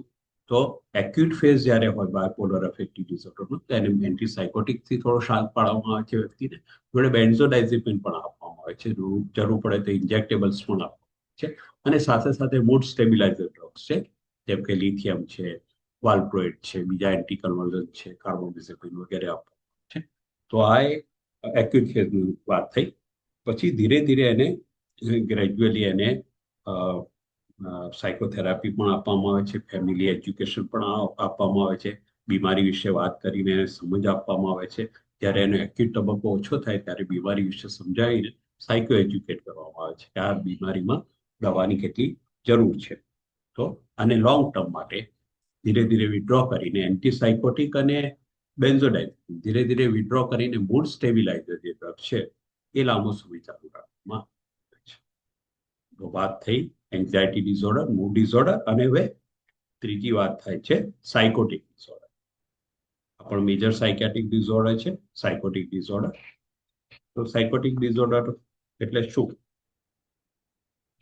તો આમાં પણ પ્રિવેલન્સ તમે જુઓ તો જનરલ પોપ્યુલેશન કરતા PLHIVમાં સાયકોટિક ડિસઓર્ડરનું પ્રિવેલન્સ પણ ઘણું વધારે છે. તો એ કોમ્પ્લેક્સ છે, આમ કેમ વધારે છે એ પણ એક ચર્ચાનો વિષય છે. પણ અથવા તો અચરજનો વિષય છે. કોઝ બાય ઇલનેસ છે, ડ્રગ ઇન્ડ્યુસ પણ છે અને કોન્કોમિટન્ટ ઇન્ફેક્શન છે. આ બધું જવાબદાર છે એ સાયકોટિક ડિસઓર્ડર માટે PLHIVમાં. એન્ટીસાયકોટિકના રોલ વિશે પણ વાત કરી શકીએ આપણે. જે ટિપિકલ એન્ટીસાયકોટિક છે, બે પ્રકારની એન્ટીસાયકોટિકની અગાઉ વાત કરીને, તો ટિપિકલ એન્ટીસાયકોટિક છે જે જૂની હતી, હેલોપેરિડોલ, ટ્રાઇફ્લુપેરાઝાઇન વગેરે, એમાં એક્સ્ટ્રા પિરિયડ સાઇડ ઇફેક્ટ્સ વધારે છે. એક્સ્ટ્રા પિરિયડ સાઇડ ઇફેક્ટ્સ એટલે પાર્કિન્સોનિયન સાઇડ ઇફેક્ટ, જેમ કે ધ્રુજારી આવવી, લાળ પડવી, હલનચલનમાં તકલીફ પડવી, એ બધી એક્સ્ટ્રા પિરામિડલ સાઇડ ઇફેક્ટ કહેવાય. એ ટિપિકલ જે નવી આવી છે, ઓલેન્ઝાપિન છે, રિસ્પેરિડોન છે વગેરે દવાઓ છે, એમાં એક્સ્ટ્રા પિરામિડલ સાઇડ ઇફેક્ટ, જેને EPS કહેવામાં આવે છે, ઓછી છે, પણ મેટાબોલિક સાઇડ ઇફેક્ટ વધારે જોવા મળે છે. એટલે બેલેન્સ કરવું પડે કે કયા પેશન્ટને કઈ આપવી છે. સબસ્ટન્સ ઇન્ડ્યુસ સાયકોસિસ પણ ઘણું કોમન જોવા મળે છે PLHIVમાં. જુદા જુદા સબસ્ટન્સ એટલે વ્યસનો લેતું હોય, કોકેઇન લે, હેલ્યુસિનેશન વગેરે, તો એમાં પણ સાયકોટિક ડિસઓર્ડર આવતા હોય છે. ક્લિનિકલ સિમ્ટમ્સ કયા કયા હોય છે? તો ઓડિટરી, વિઝ્યુઅલ અને ટેક્ટાઇલ હેલ્યુસિનેશન. સૌથી કોમન ઓડિટરી હેલ્યુસિનેશન છે, એટલે ભણકારા સંભળાવવા, અવાજના ભણકારા સંભળાવવા. અને આમાં સાયકોટિક ઇલનેસમાં જે ભણકારા છે, આપણે જે ડિપ્રેશનમાં જે ભણકારા હતા એના કરતા જુદી પ્રકારના છે. આમાં એને કોઈક ડરાવતા અવાજો આવે, એને હેરાન કરતા અવાજો સંભળાય, એ પેરાનોઇડ ટાઈપના અવાજ હોય છે. તો અને ડિલ્યુઝન પણ છે. ડિલ્યુઝન એટલે શું? તો ફિક્સ ફોર ફોલ્સ બિલીફ. તો પેરાનોઇડ અથવા તો બીઝાર ડિલ્યુઝન હોય છે. પેરાનોઇડ એટલે શંકા પ્રેરતા, ડર, બીક, વેમ, શંકાને લગતા. અને બીઝાર ડિલ્યુઝન એટલે એવા કે જે પોસિબલ જ નથી, એ પ્રકારની એના થોટ્સ હોય. જેમ કે મારા મગજમાં કોઈ ઇલેક્ટ્રોડ ઘુસાડી દીધા છે અને દૂરથી મને કંટ્રોલ કરી રહ્યું છે, જે પોસિબલ જ નથી. એ પ્રકારની જે માન્યતાઓ હોય છે એને બીઝાર ડિલ્યુઝન કહેવામાં આવે છે. આની સાથે સાથે ઘણીવાર મૂડ ફીચર્સ પણ જોવા મળે છે અને કોગ્નિટિવ ઇમ્પ્રુવમેન્ટ અને બિહેવિયર ડિસ્ટર્બન્સ પણ જોવા મળતું હોય છે. ટૂંકમાં ડર, બીક, વેમ, શંકાનું આખું પિક્ચર હોય અને વર્તનને લગતી ખામીઓ હોય તો એને સાયકોટિક ડિસઓર્ડર કહી શકાય. અને PLHIVમાં જનરલ પોપ્યુલેશન કરતા વધારે છે. ડિલિરિયમ એ પણ એક અગત્યનો વિષય છે. એના વિશે થોડોક ઉલ્લેખ કરી લઈએ. તો વોટ ઇઝ ડિલ્યુઝન? તો એ કન્ફ્યુઝનનું સ્ટેટ છે આખું, અને fluctuating consciousness, level of consciousness fluctuate થતી હોય છે. એમાં ઓરિએન્ટેશન થતું હોય છે of time, place and person. Disorientation of time, place અને પર્સન, વ્યક્તિ, સમય, સ્થળ વગેરેનું એને ઓરિએન્ટેશન રહેતું નથી. ડિલિરિયમ સિરિયસ કન્ડિશન હોય છે, મોર્ટાલિટી રેટ પણ વધારે હોય છે. એના કારણ જાણવું છે. ડિલિરિયમ કઈ રીતે થાય છે? એ સેરેબ્રલ કારણ છે, ન્યુરોલોજીકલ બ્રેઇનને લગતું કંઈક ઇન્વોલ્વ છે, મેટાબોલિક કારણો છે, ઇલેક્ટ્રોલાઇટ ઇમ્બેલેન્સને લગતા કારણો છે, મલ્ટિપલ બધા કારણો છે કે જેના કારણે ડિલિરિયમ પેદા થઈ શકે, ઊભું થઈ શકે. તો એનું કારણ જાણવું બહુ અગત્યનું છે કે જ્યાં સુધી અંડરલાઈન કોઝ ટ્રીટ ના કરો ત્યાં સુધી ડિલિરિયમના લક્ષણો થોડાક તબક્કે કંટ્રોલમાં આવશે, મટશે નહીં. દવાઓ ઉપરાંત એમાં જે ઓરિએન્ટેશન ડિસ્ટર્બ થયું હોય એને રીઓરિએન્ટેશન કરવું બહુ જરૂરી છે ડિલિરિયમના કેસમાં. તો ડાયુરેનલ વેરિએશન એનું મેન્ટેન કરવું બહુ જરૂરી છે. અમુક સમયે જગાડવું, અમુક સમયે પેશન્ટને આ કરવું, એનું પર્સનલ કેર લેવી વગેરે. ઓરિએન્ટિંગ સ્ટિમ્યુલી, જેમ કે એના દર્દી છે એના રૂમમાં કેલેન્ડર રાખવું, ઘડિયાળ રાખવી, એટલે એને ટાઈમનું જે ઓરિએન્ટેશન છે એ જળવાઈ રહે. ડિલિરિયમમાં ઓરિએન્ટિંગ સ્ટિમ્યુલી બહુ જરૂરી છે. વ્યક્તિઓ પણ લાવીને એની સાથે સંવાદ કરી શકાય, કે એને બતાવી શકાય કે એને નજીકના વ્યક્તિઓ. તો ટાઈમ, પ્લેસ, પર્સન, એનું ડિસઓરિએન્ટેશન છે, ધીરે ધીરે આપણે એને કંટ્રોલમાં લાવી શકીએ. આમાં એન્ટીસાયકોટિક દવાઓનો પણ રોલ છે, પણ જે છે ઓછા ડોઝમાં. ફૂલ સાયકોટિક ડિસઓર્ડર જેટલી નહીં, પણ લો ડોઝમાં એન્ટીસાયકોટિક દવાઓ આપીએ તો એ યુઝફુલ થાય છે. હવે બીજો એક અગત્યનો ટોપિક છે HIV એસોસિએટેડ ન્યુરોકોગ્નિટિવ ડિસઓર્ડર, જેને ટૂંકમાં હેન્ડ કહેવામાં આવે છે, HAND. તો એ કયા છે? તો એમાં 3 કેટેગરીઝ છે. એમાં એક એકોર્ડિંગ ટુ લેવલ ઓફ ઇમ્પેરમેન્ટ, અને માઇલ્ડ હોય તો એ સિમ્પ્ટોમેટિક ન્યુરોકોગ્નિટિવ ઇમ્પેરમેન્ટ હોય છે, એમાં ઘણીવાર લક્ષણો જોવા જ નથી મળતા. પછી માઇલ્ડ ન્યુરોકોગ્નિટિવ ડિસઓર્ડર કહેવામાં આવે છે, અને એમએનડી કહેવામાં આવે છે. અને જરા સિવિયર થઈ જાય ત્યારે આ ન્યુરોકોગ્નિટિવ ડિસઓર્ડરનો તબક્કો સિરિયસ કે સિવિયર હોય ત્યારે એચઆઈવી એસોસિએટેડ ડિમેન્શિયા છે. તો 3 પ્રકારની કેટેગરી છે એનડીની, અને એનું પ્રિવેલન્સ રેટ પણ ઘણું વધારે છે જનરલ પોપ્યુલેશન કરતા. જ્યારે વધી જાય, સિવિયર તબક્કો આવી જાય, એચઆઈવી એસોસિએટેડ ડિમેન્શિયા આવી જાય, તો એને પાછા જુદા જુદા નામે ઓળખવામાં આવે છે. એચએડી, એચઆઈવી એસોસિએટેડ ડિમેન્શિયા, અમુક લોકો એને એચઆઈવી એન્કેફેલોપેથી પણ કહે છે, એડ્સ ડિમેન્શિયા કોમ્પ્લેક્સ તરીકે પણ ઓળખાય છે, અને એચઆઈવી એસોસિએટેડ ન્યુરોકોગ્નિટિવ ડિસઓર્ડર તરીકે પણ ઓળખાય છે. તો આ હેન્ડ વિશે આપણે થોડું જાણીએ કે એમાં એની સિવિયરિટી, એનું જે માઇલ્ડ, મોડરેટ અને સિવિયર રીતે આપણે વાત કરી, તો એસિમ્પ્ટોમેટિક ન્યુરોકોગ્નિટિવ ઇમ્પેરમેન્ટ હોય જે હેન્ડ કેટેગરીમાં, તો એમાં ડેઇલી એક્ટિવિટી છે, એમાં ખાસ લિવિંગ ને ડેઇલી એક્ટિવિટીની ડેઇલી લિવિંગ છે, એમાં ખાસ ઇમ્પેરમેન્ટ જોવા મળતું નથી. પણ માઇલ્ડ ન્યુરોકોગ્નિટિવ ડિસઓર્ડર હોય તેમાં માઇલ્ડ ઇન્ટરફિયર્સ છે. પણ એચઆઈવી એસોસિએટેડ ડિમેન્શિયા જ્યારે ડેવલપ થઈ જાય ત્યારે માર્ક ઇન્ટરફેરન્સ જોવા મળે છે. તો according to category of head, the level of deterioration and level of quality of impairment is increased. Predictor of HIV, neurocognitive disturbance છે એના પ્રિડિક્ટર કયા છે? તો past history of AIDS defining pattern of history, પહેલાની history છે એ પણ બહુ મહત્વની છે. એમાં એચએનડી થવાની શક્યતા વધી જાય છે. બીજા સીએનએસ ડિસીઝ હોય તો પણ એચએનડી થવાની શક્યતા વધી જાય છે. ડ્યુરેશન એચઆઈવી ઇન્ફેક્શનનું વધારે હોય તો પણ એમાં એચએનડી થવાની શક્યતા વધી જાય છે. ડ્રગ અને આલ્કોહોલનો યુઝ હોય, વધારે વ્યસનો હોય તો પણ એચએનડીની શક્યતા વધી જાય છે. હિપેટાઇટિસ સી ઇન્ફેક્શન છે એ પણ વધારે છે. અને જ્યારે CD4 પ્લસ કાઉન્ટ છે જ્યારે 350 થી ઓછા થાય ત્યારે પણ આ રિસ્ક વધી જતું હોય છે. તો these are the few predictors of HIV, એ બહુ ઇમ્પોર્ટન્ટ છે, ધ્યાન રાખવા જેવા છે. હવે એનું મેનેજમેન્ટ કેવી રીતે કરવું? એચઆઈવીના મેનેજમેન્ટમાં મુખ્ય તો એઆરટી છે. એઆરટી લાંબા ગાળે સરસ રિઝલ્ટ આપે છે, જાણીએ છીએ આપણે. અને એ ડ્રગ્સ ઉપરાંત સાયકોસોશિયલ સપોર્ટ બહુ ક્રુશિયલ છે, બહુ ઇમ્પોર્ટન્ટ છે. સાયકોસોશિયલ સપોર્ટ એ વ્યક્તિનો, દર્દીનો પણ હોઈ શકે, અને ફેમિલીનો પણ, કુટુંબનો પણ સપોર્ટ બહુ જરૂરી છે. એને પણ સાયકો એજ્યુકેટ કરવું અને એને એના સામનો કરવા માટે કઈ રીતે તૈયાર કરવું, એમાં જુદી જુદી પ્રકારની સાયકોસોશિયલ મેનેજમેન્ટની સ્કિલ્સ છે, એનું ઇમ્પ્લિમેન્ટેશન કરી શકાય છે. નિદાનમાં ન્યુરોઇમેજિંગ જે એમઆરઆઈ વગેરે છે એનો તો રોલ છે જ, અને ન્યુરોસાયકેટ્રિક ટેસ્ટિંગ છે, સાયકોલોજીકલ ટેસ્ટિંગ છે.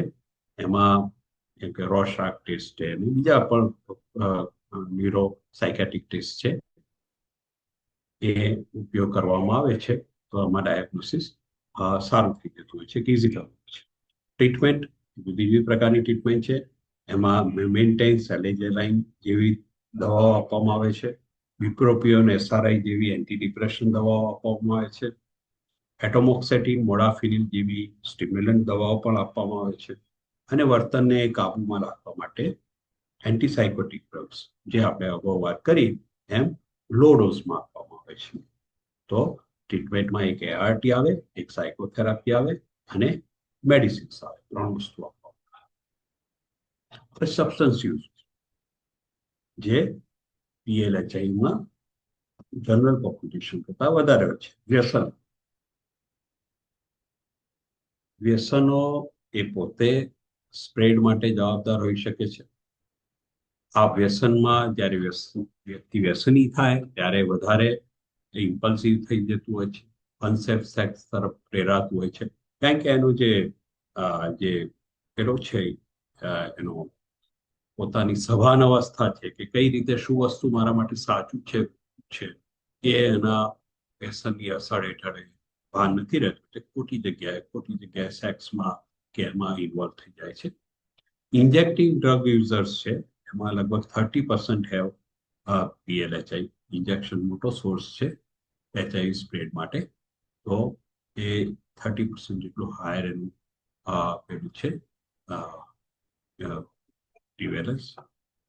જુદા જુદા પ્રકારના વ્યસનો હોય છે, આલ્કોહોલ, કેનાબિસ, ઓપિયોઇડ, એમ્ફેટામાઇન, કોકેન, ઇન્હેલન્ટ વગેરે વગેરે ડ્રગ્સ જે વ્યસનો તરફ દોરી જતા હોય છે બધા.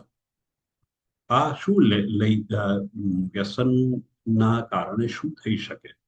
એક તો નોન એડરન્સ થાય, દવાઓ નિયમિત ના લે દર્દી, એની હેલ્થ પર તો અસર પડે, શારીરિક હેલ્થ ઉપર પણ અસર પડે, અને સાયકેટ્રિક ડિસઓર્ડર પણ એના કારણે વધી જતા હોય છે. કોગ્નિટિવ ઇમ્પેરમેન્ટ પણ થાય, વ્યસનના અસર હેઠળ ડિલિરિયસ પણ થઈ જતું હોય છે ઘણી વાર વ્યક્તિ, અને બીજા ઓવરઓલ ટૂંકમાં શારીરિક માનસિક સ્વાસ્થ્ય જોખમાતું હોય છે. તો વ્યસન may leads to these things, અને છેવટે શું થાય તો poorer health outcome, higher viral load ને પુઅર ટ્રીટમેન્ટ એડરન્સ. આપણું જે HIV ની ટ્રીટમેન્ટ છે એનું પણ એડરન્સ ઓછું થાય અને એનું આઉટકમ પણ ખરાબ થતું હોય છે. તો આમાં role of pro inflammatory cytokines reward circulation પર થાય, ડ્રગ યુઝ અને રિલેપ્સ પણ થઈ શકે છે. પછી આમાં ખાસ કરીને ટૂંકમાં સબસ્ટન્સ યુઝના કારણે, વ્યસનના કારણે શું થઈ શકે તો 3 વસ્તુ. એક તો ડ્રગ યુઝનું એક ડિસઓર્ડર થાય, જોડે સાયકેટ્રિક સિમ્ટમ્સ થાય અને હાઈ રિસ્ક બિહેવિયર થાય. એટલે આને ટ્રિપલ ડાયગ્નોસિસ કહેવાય. વ્યસન શું શું કરે? વ્યસન પોતે નુકસાન કરે, માનસિક રોગ તરફ દોરી જાય અને હાઈ રિસ્ક બિહેવિયર તરફ દોરી જાય. એટલે આ બહુ જોખમી વસ્તુ છે. ટ્રિપલ ડાયગ્નોસિસ એક રોગ નથી, એ ઘણા રોગોની મોત છે. ટ્રીટમેન્ટ શું કરી શકાય? તો એક પહેલું કોઈ પણ વ્યસન માટે, ડી એડિક્શન માટે આવે કોઈ વ્યક્તિ, વ્યસન છોડાવવા માટે વ્યક્તિ આવે, તો એનો ગોલ શું હોય છે? ધીરે ધીરે ઓછું કરીને વ્યસન મુક્ત કરવું વ્યક્તિને, અને એને sudden sustain reduction of high risk behaviour, ધીરે ધીરે એના વર્તનમાંથી હાઈ રિસ્ક બિહેવિયર ઓછું કરવું.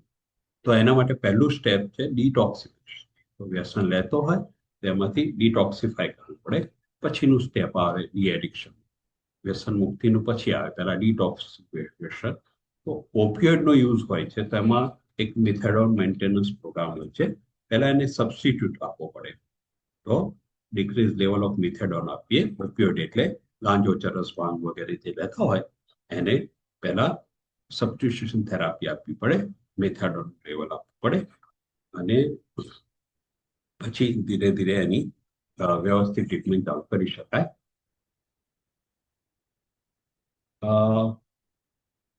કોમોર્બિડ કન્ડિશનને પણ આપણે ટ્રીટ કરવી પડે.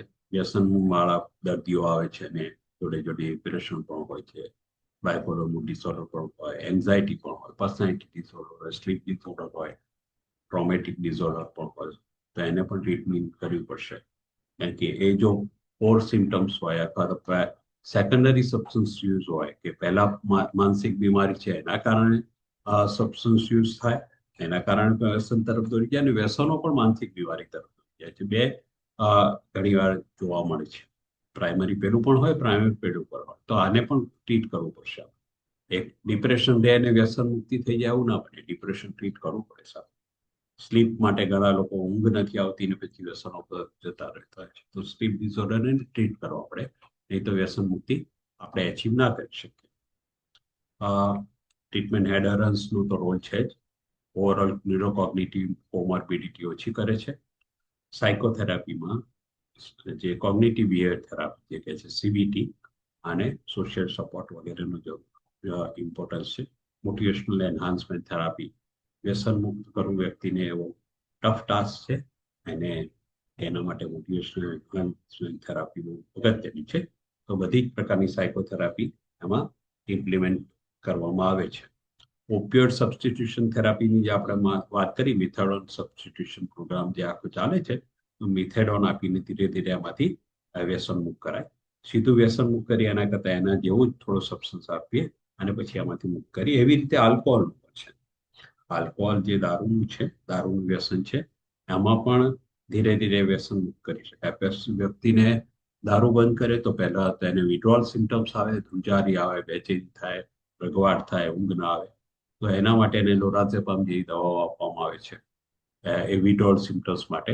પછી દારૂના કારણે જે નુકસાન થયા હોય, જેમ કે અમુક વિટામિનની ઉણપ થઈ હોય, એના ન્યુરોલોજીકલ પેલા પ્રોબ્લેમ્સ થયા હોય, એના માટે થાયામીન જેવા વિટામિન આપવામાં આવે છે.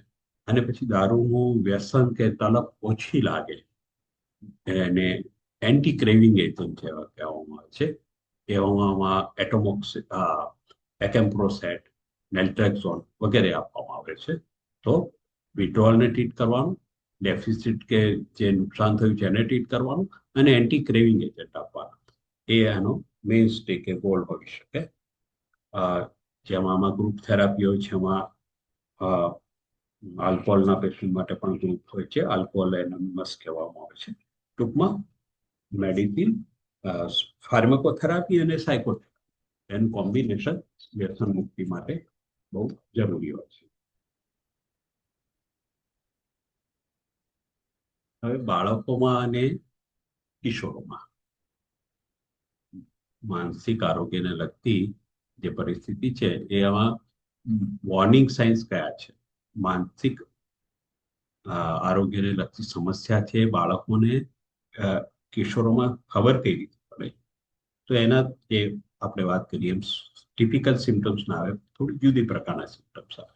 એમાં આ બધા એના વોર્નિંગ સાઇન્સ. તો persistent sadness રહે or more than 2 or more weeks, સતત ઉદાસી રહે, withdrawn from avoiding social interaction, સામાજિક કાર્યથી પોતાની જાતને વિડ્રો કરે, hurting oneself or talking about hurting oneself, પોતાની જાતને નુકસાન કરે એ પ્રકારની પ્રવૃત્તિ કરે, talking about death or suicide, outbursts of extreme irritability, ગુસ્સે બહુ થઈ જાય, out of control behavior થાય, એ કે harmful થઈ શકે, drastic changes in behavior and personality, changing in eating habits, loss of weight, difficulty in sleeping, frequent headache or stomach ache, difficulty in concentrating, changes in academic performance, avoidance of missing school. તો આપણે અગાઉ પણ એકવાર વાત કરી છે એ રીતે બાળકો અને કિશોરોમાં લક્ષણો થોડી જુદી પ્રકારના. એમાં વર્તણૂકને લગતી, બિહેવિયરને લગતી સમસ્યાઓ વધારે જોવા મળે છે, અને એનું સ્કૂલ અને બીજું પરફોર્મન્સ છે એ વધારે ઇમ્પેક્ટ થતું હોય છે. રાધર દેન મૂડને લગતી સમસ્યાઓ કરતા આ લોકોને બિહેવિયરને લગતી સમસ્યાઓ વધારે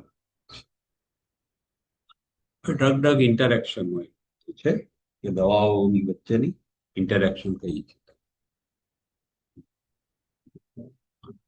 તો આમાં આપણી કોમનલી જે યુઝ થાય છે એન્ટી ડિપ્રેશન દવાઓ, એમિટિપ્ટિલિન અને ફ્લોક્સેટિન, જે ઓછા પ્રમાણમાં, એની સાથે આપણી જે એનઆરટીઆઈ છે, એનએનઆરટીઆઈ છે, આપણી ટૂંકમાં આપણી જે એઆરટીસ છે, એનું મેજર કોઈ ડ્રગ ઇન્ટરેક્શન નથી. એ પોઝિટિવ વસ્તુ છે. પણ એમિટિપ્ટિલિન અને જે ચાલતું હોય એવા ડ્રગની સાથે જ્યારે આપણે આપણી દવાઓ ઉમેરીએ છીએ ત્યારે કાર્ડિયાક QT ઇન્ટરવલ્સને ECG મોનિટરિંગ એ જરૂરી છે. ઇન્ટરેક્શન બહુ નથી, પણ સાઇડ ઇફેક્ટ્સ માટે જરા જોવું પડશે. હવે જે ઇફાવેરિન્સ છે અને એમાં ડિપ્રેશન, ડિઝીનેસ, સુસાઇડ આઈડિયા, સાયકોસિસ વગેરે જોવામાં આવે છે. અને એનઆરટીઆઈ જે બીજી છે, ઝીરોગુરીન વગેરે, એમાં મેનિયા અને સાયકોસિસ વગેરે જોવામાં આવે છે. અમુક દવાઓ ઇન્સોમનિયા, ડિપ્રેશન વગેરે કરતી હોય છે. ને એ બધું ટૂંકમાં જે સાયકેટ્રિક સિમ્ટમ્સ છે, સાઇડ ઇફેક્ટ્સ એઆરટીની, એને પણ ધ્યાનમાં રાખવું પડે. એટલે અમુક સ્પેસિફિક પેશન્ટમાં જ્યારે અમુક ડ્રગ્સની આપણી પાસે ચોઈસ હોય ત્યારે આપણે બીજી દવાઓ ઉપયોગ કરી શકાય.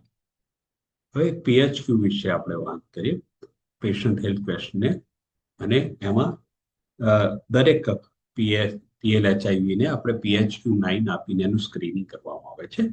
અને એ સ્ક્રીનિંગ કરવામાં જો આ બે મુદ્દાઓ આપણને જોવા મળે કે છેલ્લા 2 અઠવાડિયા દરમિયાન જે તમને ઉદાસી ફીલ થઈ છે, તમે ડાઉન ફીલ કરો છો, હોપલેસ ફીલ કરો છો, અને છેલ્લા 2 અઠવાડિયા દરમિયાન તમે બધી પ્લેઝરેબલ એક્ટિવિટી, મોટાભાગની પ્લેઝરેબલ એક્ટિવિટીમાં રસ ગુમાવ્યો છે, એવું હોય તો પછી PHQ-9 જે આખો સ્કેલ છે એનો આપણે ઉપયોગ કરવો પડશે અને સ્ક્રીનિંગ કરવું પડશે. તો આમાં 2 ક્વેશ્ચન તો આવે જ છે PHQ-9માં, અને એ યસ કે આ 2 વસ્તુ છે તો પછી એને સ્કેલ આપવામાં આવે છે, સ્ક્રીનિંગ ટૂલ આપવામાં આવે છે. એમાં આ બધા મુદ્દાઓ છે. 9 પોઈન્ટ છે એ જે આપણે જે ડિપ્રેશનના લક્ષણોની વાત કરીએ બધું આમાં આવરી લીધું છે. અને એમાં એની ડિગ્રી પ્રમાણે, એના ડેઝ પ્રમાણે કે બિલકુલ નથી, થોડાક દિવસ માટે છે, અને મોર દેન હાફ ડેઝ અને નિયરલી એવરી ડેઝ. આ 2 અઠવાડિયાનું જે આપણે ડાયગ્નોસિસનો પ્રોગ્રામ છે ને કે 2 અઠવાડિયામાં કેટલા દિવસ થાય છે એ પ્રમાણે એનો સ્કોર આપવામાં આવે છે. તો 9 લક્ષણો PHQ-9માં, અને એની ડેઝ પ્રમાણે, ફ્રીક્વન્સી પ્રમાણે એને સ્કોર આપવામાં આવે છે. અને સ્કોર પ્રમાણે એની સિવિયરિટી નક્કી કરવામાં આવે છે કે માઇલ્ડ છે, મોડરેટ છે કે સિવિયર ડિપ્રેશન છે. તો PHQ-9 એ બહુ અગત્યનું આપણી પાસે સ્કેલ છે, એનો ઉપયોગ કરવો પડશે. કેસ સ્ટડી 2 ની વાત કરીએ આપણે તો એક 35 years old woman છે, diagnosed with HIV 2 years back and is on ART TND regimen. She had financial problem. Her VL is suppressed, which was done 4 months back. She presented to the ART center. The counselor could observe that the patient was feeling low and implemented the PHQ-9 questionnaire. The patient responded as below. જેમ કે feeling down and depressed on almost all days, પછી poor appetite and feeling tired on more than half of the days, trouble in sleeping on several days, loss of concentration all days, restless on several days, thoughts of dying on all days. According to આપણે જે PHQ-9 નો score છે તો all days હોય તો આપણે score મૂકીએ છીએ 3, more than half of days હોય છે તો સ્કોર મૂકીએ છીએ 2, જેમ સેવરલ ડેઝ હોય તો સ્કોર મૂકીએ છીએ 1. એવી રીતે આપણે સ્કોર કરીએ તો એનો ટોટલ સ્કોર થાય છે 15 સ્કોર થાય પેલો આપણે તો એની સિવિયરિટી મોડરેટ ટુ સિવિયર ડિપ્રેશનમાં આવે. અને ડિપ્રેશન આટલું થાય તો એને શું કરી શકાય, શું કરવું જોઈએ તો સપોર્ટિવ કાઉન્સેલિંગ કરવું પડે ટ્રેન્ડ કાઉન્સેલર દ્વારા. અને જો પેશન્ટ આપણે ઇફાવેરેન્સમાં જોયું છે કે ઇટ મે કોઝ ડિપ્રેશન, તો પેશન્ટોની ઇફાવેરેન્સ હોય તો substitute different ARV should be used. અને સાયકેટ્રિસ્ટને રેફરન્સ કરવું પડે કે જેથી એ વ્યવસ્થિત એસેસમેન્ટ કરે અને એન્ટી ડિપ્રેશન દવા ચાલુ કરે. તો PHQ-9 ઇઝ વેરી ઇમ્પોર્ટન્ટ. દરેકે આ સ્કેલનો ઉપયોગ કરવો પડશે. ઓકે, તો આ બધા જે સ્કિલ્સ છે એના વિશે આપણે ઉલ્લેખ કરી શકાય. સાયકોસોશિયલ સપોર્ટની સ્કિલ છે, અને જેમ સેલ્ફ મેનેજમેન્ટ સ્કિલ છે, અને ટુ રિડ્યુસ ધ સ્ટ્રેસ શું કરી શકાય એ આમાં બતાવેલું છે તમને. તો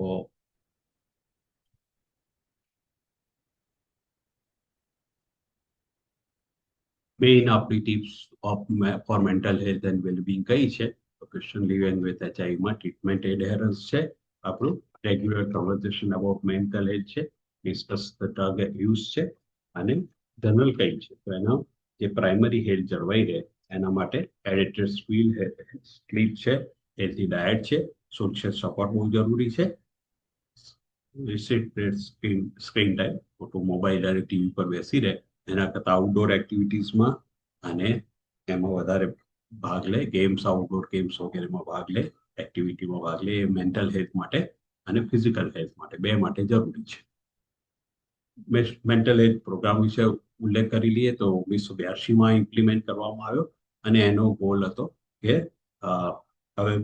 availability and accessibility of minimum mental health care for the all in foreseeable future, particularly the most vulnerable and unprivileged section of the social population. તો 1982માં પ્રોગ્રામ શરૂ કરવામાં આવ્યો. તો મિનિમમ હેલ્થ જે મેન્ટલ હેલ્થ કેર છે એ છેવાડા સુધી પહોંચાડવા માટેનો આ પ્રોગ્રામ છે. તેમાં શું શું એના ગોલ છે? તો એક છે integration of mental health with primary health care through this mental health program, provisional of tertiary care institution for treatment of mental disorder, અને eradicating stigmatization of mentally ill patient. એને લગતા જે સ્ટિગ્મા છે, એને લગતી જે ગેરમાન્યતાઓ છે એ દૂર કરીને એના રાઇટ્સ તમારા એના પ્રોટેક્ટ થાય એ પ્રમાણે પ્રયત્નો કરવા એ મેન્ટલ હેલ્થ પ્રોગ્રામનું મેઇન ગોલ છે. એના ડિફરન્ટ પછી 2003માં ડિસ્ટ્રિક્ટ મેન્ટલ હેલ્થ પ્રોગ્રામ ચાલુ કરવામાં આવ્યો, અને એ બેઝિક મેન્ટલ હેલ્થ કેર છે for the range of facility and community base intervention માટે. એના ડિફરન્ટ કમ્પોનેન્ટ્સ છે, ઓબ્જેક્ટિવ છે અને સર્વિસીસ છે. ટૂંકમાં આનો ગોલ એ છે કે છેક છેવાડા સુધી આપણે માનસિક આરોગ્યને લગતી સગવડો પૂરી પહોંચાડવી. સર્વિસીસમાં છે clinical services including outreach services છે. Objective to provide sustained basic mental health services in the community, અને component છે service provision, management of cases of mental disorder and counseling at different level. અને ડિટેલમાં આપણે અત્યારે જતા નથી. રોલ ઓફ એચઆઈવી સેન્ટરનું તો સ્ક્રીનિંગ કરે છે પેલું આપણે screening of PL HIV for mental health disorder by PHQ-9 જે આપણે વાત કરી, બહુ અગત્યનું પેલો છે આપણો સ્કેલ. એનાથી પેલું સ્ક્રીનિંગ કરવું પડશે, પછી જરૂર પડે ત્યાં રેફરન્સ કરવું પડશે, એના વોર્નિંગ સાઇનને આઈડેન્ટિફાય કરવું પડશે, અને આ સેન્ટર શું કરે તો કાઉન્સેલિંગ અને મેન્ટલ હેલ્થ ઇસ્યુના લગતા જે પ્રશ્નો છે એના માટે કાઉન્સેલિંગ કરવું પડે, અને ટ્રીટમેન્ટ અને કાઉન્સેલિંગને એડહરન્સ રહે, વ્યક્તિ જળવાઈ રહે, એમાં ચાલુ રહે ટ્રીટમેન્ટમાં સ્ટ્રેટેજીમાં, એ બહુ જરૂરી છે. તો એડહરન્સ ઇઝ મેઇન. વ્યક્તિ દર્દી દવા ચાલુ કરી દેશે પણ કાઉન્સેલિંગ અને ટ્રીટમેન્ટ એ ચાલુ રહે બહુ જરૂરી છે. મેનેજમેન્ટ સ્કિલ્સ એ પણ બહુ જરૂરી છે. સાયકોસોશિયલ સપોર્ટ ચાલુ રાખવાનું છે, ઇન્ક્રીઝ કરવાનો છે રોલ ઓફ ART સેન્ટરનો, અને close monitoring of patients on psychiatric treatment monitoring કરવું પડશે. આ PL HIV ના મેન્ટલ હેલ્થમાં આ પ્રોબ્લેમ ધરાવતા દર્દીઓ માટેનું જે રોલ છે ART સેન્ટરનું, એના વિશે વાત છે. Then identify supportive family members and involve them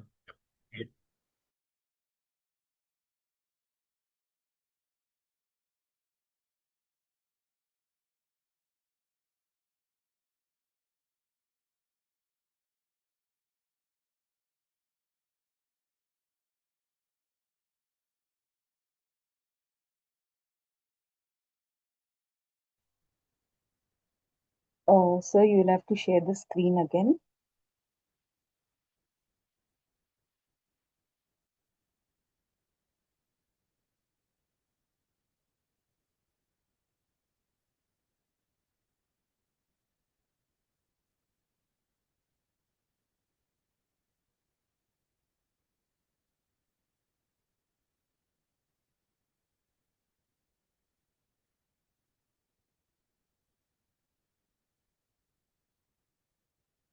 Any questions from the participants? You can now unmute and ask questions.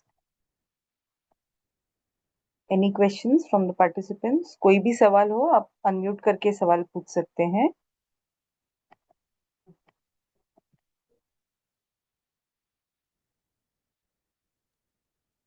So I don't think there are any questions. I think COE has logged out. Thank you so much, sir, for facilitating this session. Kiran, I'll just run the feedback poll. Requesting participants to please attempt the feedback poll before they leave the meeting. एक बार आप feedback poll का answers दे दीजिए, जो भी आपके answers है उस पर click कर दीजिए, and then you can leave the meeting.